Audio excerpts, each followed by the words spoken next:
조상들의 전통에 관한 논쟁 7장 예루살렘에서 온 바리사이들과 율법학자 몇 사람이 예수님께 몰려왔다가 그분의 제자 몇 사람이 더러운 손으로 곧 씻지 않은 손으로 음식을 먹는 것을 보았다. 본디 바리사이뿐만 아니라 모든 유다인은 조상들의 전통을 지켜 한 움큼의 물로 손을 씻지 않고서는 음식을 먹지 않으며 장터에서 돌아온 뒤에 몸을 씻지 않고서는 음식을 먹지 않는다. 이 밖에도 지켜야 할 관습이 많은데 잔이나 단지나 눕그릇이나 침상을 씻는 일들이다. 그래서 바리사이들과 율법학자들이 예수님께 물었다. 어째서 선생님의 제자들은 조상들의 전통을 따르지 않고 더러운 손으로 음식을 먹습니까? 예수님께서 그들에게 이르셨다. 이사야가 너희 위선자들을 두고 옳게 예언하였다. 성경에 이렇게 기록되어 있다. 이 백성이 입술로는 나를 공경하지만 그 마음은 내게서 멀리 떠나 있다. 그들은 사람의 규정을 교리로 가르치며 나를 헛되이 섬긴다. 너희는 하느님의 계명을 버리고 사람의 전통을 지키는 것이다. 또 이어서 그들에게 말씀하셨다. 너희는 너희의 전통을 고수하려고 하느님의 계명을 잘도 저버린다. 모세는 아버지와 어머니를 공경하여라. 그리고 아버지나 어머니를 욕하는 자는 사형을 받아야 한다고 말하였다. 그런데 너희는 누가 아버지나 어머니에게 제가 드릴 공양은 코르반, 곧 하느님께 바치는 예물입니다 하고 말하면 된다고 한다. 그러면서 아버지나 어머니에게 더 이상 아무것도 해드리지 못하게 한다. 너희는 이렇게 너희가 전하는 전통으로 하느님의 말씀을 폐기하는 것이다.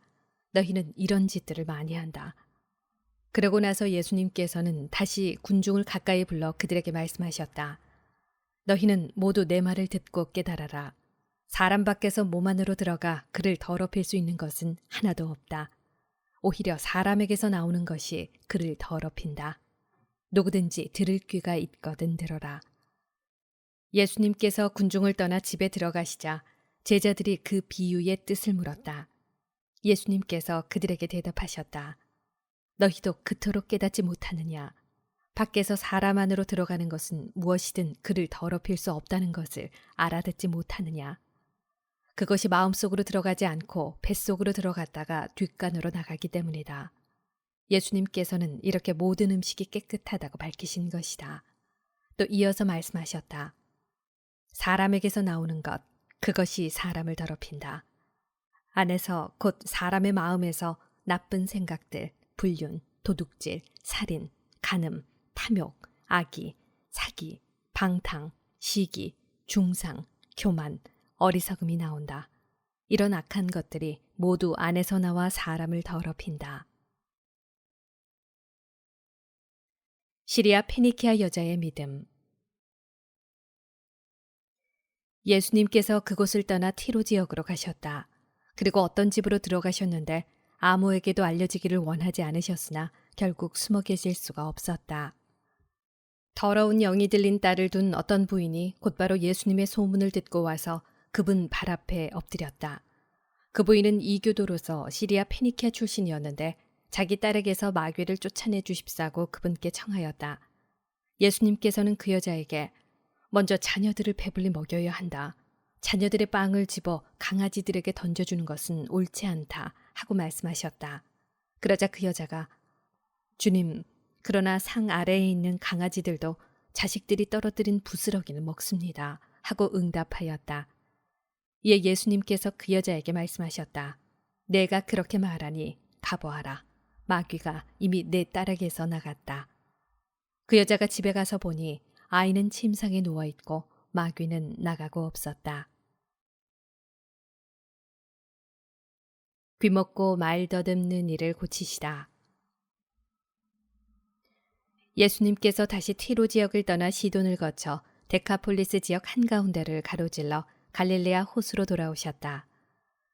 그러자 사람들이 귀먹고 말 더듬는 이를 예수님께 데리고 와서 그에게 손을 얹어 주십사고 청하였다.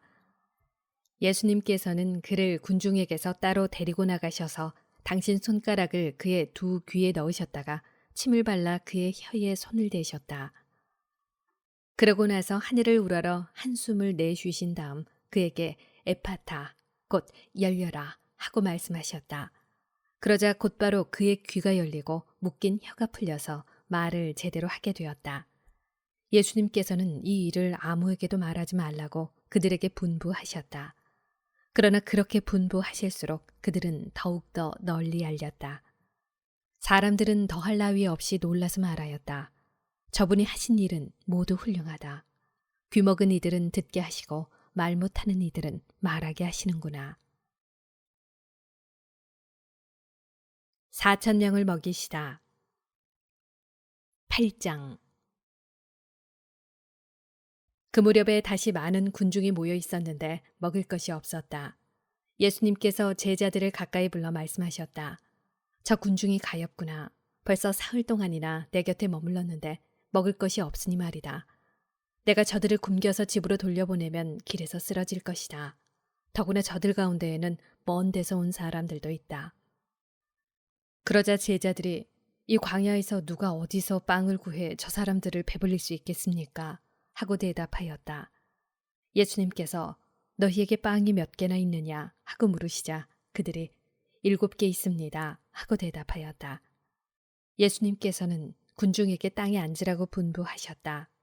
그리고 빵 7개를 손에 들고 감사를 드리신 다음 떼어서 제자들에게 주시며 나누어 주라고 하시니 그들이 군중에게 나누어 주었다. 또 제자들이 작은 물고기 몇 마리를 가지고 있었는데 예수님께서는 그것도 축복하신 다음에 나누어 주라고 이르셨다. 사람들은 배불리 먹었다. 그리고 남은 조각을 모았더니 7바구니나 되었다. 사람들은 4,000명가량이었다. 예수님께서는 그들을 돌려보내시고 나서 곧바로 제자들과 함께 배에 올라 달마누타 지방으로 가셨다. 바리사이들이 표징을 요구하다. 바리사이들이 와서 예수님과 논쟁하기 시작하였다. 그분을 시험하려고 하늘에서 오는 표징을 요구하였던 것이다. 예수님께서는 마음속으로 깊이 탄식하며 말씀하셨다. 어찌하여 이 세대가 표징을 요구하는가? 내가 진실로 너희에게 말한다. 이 세대는 어떠한 표징도 받지 못할 것이다. 그러고 나서 그들을 버려두신 채 다시 배를 타고 건너편으로 가셨다. 바리사이들과 헤로데의 누룩을 조심하여라. 그런데 제자들이 빵을 가져오는 것을 잊어버려 그들이 가진 빵이 배 안에는 1개밖에 없었다. 예수님께서 그들에게 너희는 주의하여라. 바리사이들의 누룩과 헤로데의 누룩을 조심하여라 하고 분부하셨다. 그러자 제자들은 자기들에게 빵이 없다고 서로 수군거렸다. 예수님께서는 그것을 아시고 그들에게 말씀하셨다. 너희는 어찌하여 빵이 없다고 수군거리느냐? 아직도 이해하지 못하고 깨닫지 못하느냐? 너희 마음이 그렇게도 완고하냐? 너희는 눈이 있어도 보지 못하고 귀가 있어도 듣지 못하느냐? 너희는 기억하지 못하느냐? 내가 빵 5개를 5,000명에게 떼어 주었을 때 빵 조각을 몇 광줄이나 가득 거두었느냐? 그들이 12입니다 하고 대답하였다. 빵 7개를 4,000명에게 떼어 주었을 때는 빵 조각을 몇 바구니나 가득 거두었느냐? 그들이 7입니다 하고 대답하자 예수님께서 그들에게 너희는 아직도 깨닫지 못하느냐 하고 말씀하셨다. 벳사이다의 눈먼이를 고치시다. 그들은 벳사이다로 갔다. 그런데 사람들이 눈먼이를 예수님께 데리고 와서는 그에게 손을 대어 주십사고 청하였다. 그분께서는 그 눈먼이의 손을 잡아 마을 밖으로 데리고 나가셔서 그의 2 눈에 침을 바르시고 그에게 손을 얹으신 다음 무엇이 보이느냐 하고 물으셨다. 그는 앞을 쳐다보며 사람들이 보입니다. 그런데 걸어다니는 나무처럼 보입니다. 하고 대답하였다. 그분께서 다시 그의 2 눈에 손을 얹으시니 그가 똑똑히 보게 되었다. 그는 시력이 회복되어 모든 것을 뚜렷이 보게 된 것이다. 예수님께서는 그를 집으로 보내시면서 저 마을로는 들어가지 마라 하고 말씀하셨다. 베드로가 예수님을 그리스도라고 고백하다. 예수님께서 제자들과 함께 카이사리아 필리피 근처 마을을 향하여 길을 떠나셨다. 그리고 길에서 제자들에게 사람들이 나를 누구라고 하느냐 하고 물으셨다. 제자들이 대답하였다. 세례자 요한이라고 합니다. 그러나 어떤 이들은 엘리야라고 하고 또 어떤 이들은 예언자 가운데 한 분이라고 합니다. 예수님께서 다시 그러면 너희는 나를 누구라고 하느냐 하고 물으시자 베드로가 스승님은 그리스도이십니다 하고 대답하였다. 그러자 예수님께서는 제자들에게 당신에 관하여 아무에게도 말하지 말라고 엄중히 이르셨다. 순환과 부활을 처음으로 예고하시다. 예수님께서는 그 뒤에 사람의 아들이 반드시 많은 고난을 겪으시고 원로들과 수석 사제들과 율법 학자들에게 배척을 받아 죽임을 당하셨다가 사흘 만에 다시 살아나셔야 한다는 것을 제자들에게 가르치기 시작하셨다. 예수님께서는 이 말씀을 명백히 하셨다. 그러자 베드로가 예수님을 꼭 붙들고 반박하기 시작하였다. 그러나 예수님께서는 돌아서서 제자들을 보신 다음 베드로에게 사탄아, 내게서 물러가라. 너는 하느님의 일은 생각하지 않고 사람의 일만 생각하는구나 하며 꾸짖으셨다. 예수님을 어떻게 따라야 하는가? 예수님께서 제자들과 함께 군중을 가까이 부르시고 그들에게 말씀하셨다. 누구든지 내 뒤를 따르려면 자신을 버리고 제 십자가를 지고 나를 따라야 한다. 정녕 자기 목숨을 구하려는 사람은 목숨을 잃을 것이고 나와 복음 때문에 목숨을 잃는 사람은 목숨을 구할 것이다. 사람이 온 세상을 얻고도 제 목숨을 잃으면 무슨 소용이 있느냐? 사람이 제 목숨을 무엇과 바꿀 수 있겠느냐? 절개 없고 죄 많은 이 세대에서 누구든지 나와 내 말을 부끄럽게 여기면 사람의 아들도 아버지의 영광에 쌓여 거룩한 천사들과 함께 올 때에 그를 부끄럽게 여길 것이다. 9장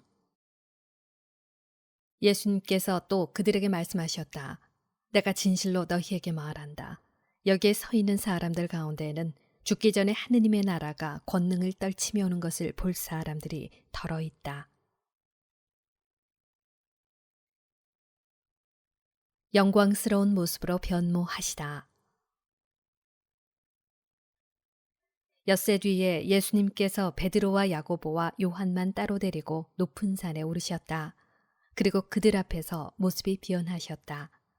그분의 옷은 이 세상 어떤 마전장에도 그토록 하얗게 할 수 없을 만큼 새하얗게 빛났다. 그때 엘리야가 모세와 함께 그들 앞에 나타나 예수님과 이야기를 나누었다. 그러자 베드로가 나서서 예수님께 말하였다. 스승님, 저희가 여기에서 지내면 좋겠습니다. 저희가 초막 셋을 지어 하나는 스승님께, 하나는 모세께, 또 하나는 엘리야께 드리겠습니다. 사실 베드로는 무슨 말을 해야 할지 몰랐던 것이다. 제자들이 모두 겁에 질려 있었기 때문이다. 그때 구름이 일어 그들을 덮더니 그 구름 속에서 이는 내가 사랑하는 아들이니 너희는 그의 말을 들어라 하는 소리가 났다. 그 순간 그들이 둘러보자 더 이상 아무도 보이지 않고 예수님만 그들 곁에 계셨다. 그들이 산에서 내려올 때에 예수님께서는 그들에게 사람의 아들이 죽은 이들 가운데에서 다시 살아날 때까지 지금 본 것을 아무에게도 말하지 말라고 분부하셨다. 그들은 이 말씀을 지켰다. 그러나 죽은 이들 가운데에서 다시 살아난다는 것이 무슨 뜻인지를 저희끼리 서로 물어보았다. 엘리야의 재림. 제자들이 예수님께 율법 학자들은 어째서 엘리야가 먼저 와야 한다고 말합니까? 하고 물었다. 그러자 예수님께서 그들에게 말씀하셨다. 과연 엘리야가 먼저 와서 모든 것을 바로잡는다. 그런데 사람의 아들이 많은 고난과 멸시를 받으리라고 성경에 기록되어 있는 것은 무슨 까닭이겠느냐. 사실 내가 너희에게 말하는데 엘리야에 관하여 성경에 기록된 대로 그가 이미 왔지만 사람들은 그를 제멋대로 다루었다. 어떤 아이에게서 더러운 영을 내쫓으시다. 그들이 다른 제자들에게 가서 보니 그 제자들이 군중에게 둘러싸여 율법 학자들과 논쟁하고 있었다. 마침 군중이 모두 예수님을 보고는 몹시 놀라며 달려와 인사하였다. 예수님께서 그들에게 저들과 무슨 논쟁을 하느냐 하고 물으시자 군중 가운데 한 사람이 대답하였다. 스승님, 벙어리 영이 들린 제 아들을 스승님께 데리고 왔습니다. 어디에서건 그 영이 아이를 사로잡기만 하면 거꾸러뜨립니다. 그러면 아이는 거품을 흘리고 이를 갈며 몸이 뻣뻣해집니다. 그래서 스승님의 제자들에게 저 영을 쫓아내 달라고 하였지만 그들은 쫓아내지 못하였습니다. 그러자 예수님께서 믿음이 없는 세대야. 내가 언제까지 너희 곁에 있어야 하느냐? 내가 언제까지 너희를 참아주어야 한다는 말이냐? 아이를 내게 데려오너라 하고 그들에게 이르셨다. 그래서 사람들이 아이를 예수님께 데려왔다. 그 영은 예수님을 보자 곧바로 아이를 뒤흔들어 댔다. 아이는 땅에 쓰러져 거품을 흘리며 뒹굴었다. 예수님께서 그 아버지에게 아이가 이렇게 된 지 얼마나 되었느냐 하고 물으시자 그가 대답하였다. 어릴 적부터입니다. 저 영이 자주 아이를 죽이려고 불 속으로도 물 속으로도 내던졌습니다. 이제 하실 수 있으면 저희를 가엾이 여겨 도와주십시오. 예수님께서 그에게 하실 수 있으면이 무슨 말이냐? 믿는 이에게는 모든 것이 가능하다 하고 말씀하시자 아이 아버지가 곧바로 저는 믿습니다. 믿음이 없는 저를 도와주십시오 하고 외쳤다. 예수님께서는 군중이 떼를 지어 달려드는 것을 보시고 더러운 영을 꾸짖으며 말씀하셨다. 벙어리, 귀머거리 영아, 내가 너에게 명령한다. 그 아이에게서 나가라. 그리고 다시는 그에게 들어가지 마라. 그러자 그 영이 소리를 지르며 아이를 마구 뒤흔들어 놓고 나가니 아이는 죽은 것처럼 되었다. 그래서 사람들이 모두 아이가 죽었구나 하였다. 그러나 예수님께서 아이의 손을 잡아 일으키시니 아이가 일어났다. 그 뒤에 예수님께서 집에 들어가셨을 때에 제자들이 그분께 따라 어째서 저희는 그 영을 쫓아내지 못하였습니까? 하고 물었다. 예수님께서는 이렇게 대답하셨다. 그러한 것은 기도가 아니면 다른 어떤 방법으로도 나가게 할 수 없다. 순환과 부활을 두 번째로 예고하시다. 그들이 그곳을 떠나 갈릴레아를 가로질러 갔는데 예수님께서는 누구에게도 알려지는 것을 원하지 않으셨다. 그분께서 사람의 아들은 사람들의 손에 넘겨져 그들 손에 죽을 것이다. 그러나 그는 죽임을 당하였다가 사흘 만에 다시 살아날 것이다. 하시면서 제자들을 가르치고 계셨기 때문이다. 그러나 제자들은 그 말씀을 알아듣지 못하였을 뿐만 아니라 그분께 묻는 것도 두려워하였다. 가장 큰 사람. 그들은 카파르나움에 이르렀다.